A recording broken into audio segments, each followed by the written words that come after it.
Because, and look, man, just because you can talk smooth without saying, it don't mean you ain't lying.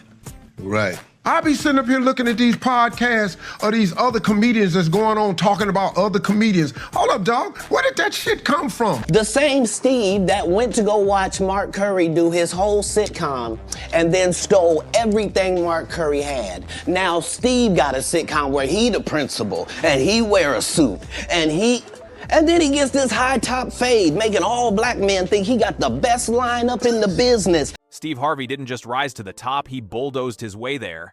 At least, that's what more and more comedians are claiming right now.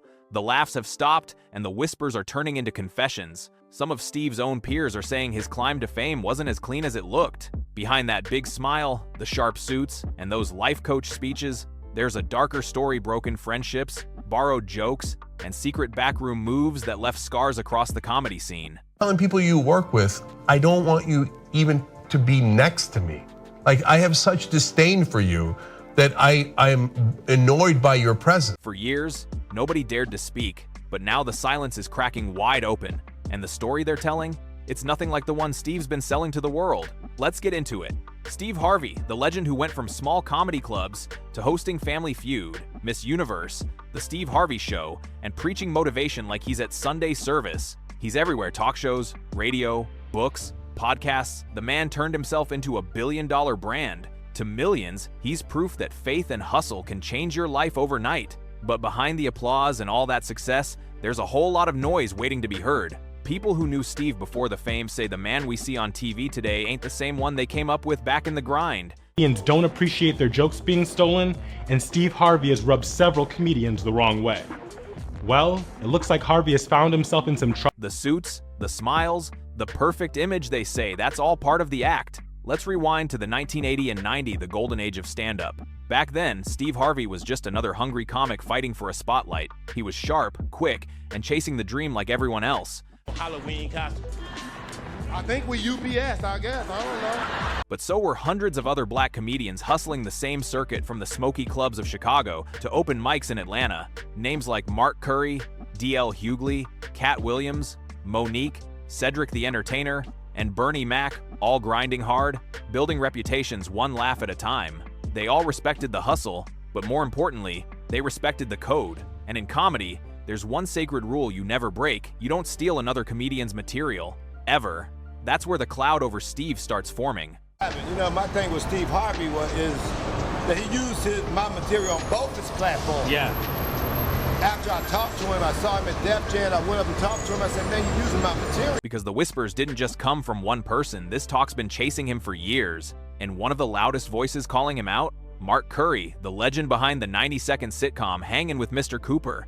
Mark's been in the game just as long as Steve, and he's not staying quiet anymore. When that old interview of Mark Curry resurfaced, it blew up fast because he didn't hold anything back. He said it straight, no hesitation. Steve Harvey stole my whole routine. Mark claimed Steve took the very jokes he wrote, put them on TV, and acted like they were his own. And this wasn't some wild rumor from the streets. Mark said he saw it happen with his own eyes. When the Steve Harvey Show dropped, he said the scenes, setups, and punchlines looked way too familiar. Word for word. It was his material, just dressed up in Steve's delivery and charm. Now, this ain't even the first time someone said that about Steve. Over the years, smaller comedians, the ones who opened for him, worked under him, or just tried to get a break, whispered the same thing. Side of him. I think he's still that same Steve. He's still that.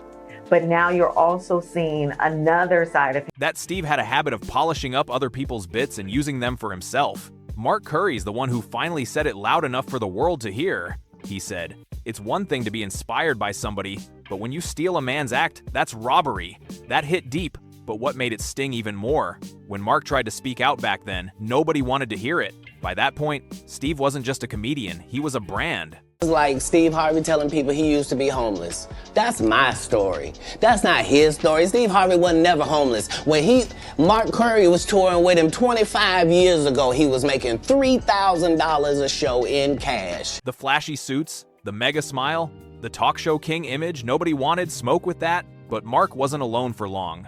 A few years later, Cat Williams came for Steve too, and he came swinging. In one of his wildest interviews, Cat Williams didn't hold back for a second. He said, Steve Harvey ain't the king of comedy, he's the king of stealing jokes. That line hit like a punch because Cat wasn't just talking about jokes, he was calling out loyalty. See, Steve, Bernie Mac, Cedric the Entertainer, and D.L. Hughley were the kings of comedy, that legendary lineup that changed the whole game for black comedians. It was supposed to be about unity, four brothers lifting each other up and shining together. But after Bernie Mac passed away, the love seemed to fade fast. Rumors started flying that Steve used Bernie's death to push himself higher, stepping into the king's spotlight and keeping all the shine for himself. By the way, this is the same guy who rails against people who don't believe in his particular voodoo. Right, against gay people. Against gay people, against Asian. Cat said it plain, Bernie was the people's champ, Steve was the TV champ. But Bernie never sold out, that's why folks loved him more. And after that, fans started digging up old clips, rewatching interviews, and catching things they'd missed before. Like that awkward Oprah moment where Steve talked about Bernie's rise with a weird mix of pride and jealousy. Or when he told D.L. Hughley, "Some people ain't meant to be stars like me." Now, those clips hit way different. Because when you hear comedians like Cat Williams, Mark Curry, and Monique all echoing the same message that Steve Harvey climbed to the top by stepping on people, you start thinking, maybe the smiles and sermons hide a whole other side. Even D.L. Hughley, one of Steve's longtime friends, hinted at the same thing. On a recent podcast, D.L. said Steve knows how to survive in any room, but that don't mean everybody likes how he do it. He was talking about how Steve switches it up depending on who's watching, one face for the streets, another for Hollywood. And that's exactly what so many comedians say makes him dangerous. You go on the air and you said, "My sister done burnt too many bridges, and there's nothing I can do for her now." Steve, do you know how hurt I was? In comedy, authenticity is everything real recognizes real. But Hollywood, that's survival mode. And Steve Harvey learned early that to survive in that world, you gotta do whatever it takes, even if it means breaking a few hearts and burning a few bridges along the way.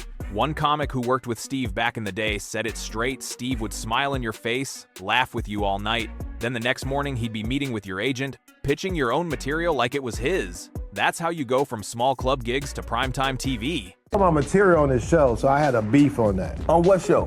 When he was on the bullshit talk show he had, and he did all my Halloween material. But that same grind explains why, as Steve's fame grew, his friendships in the comedy world vanished one by one.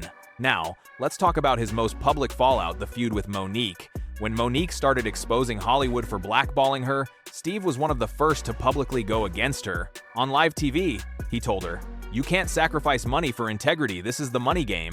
That moment went viral, and it told the world exactly how Steve thinks. For Monique, it was a stab in the back because she saw him as a friend, a fellow comic, a brother.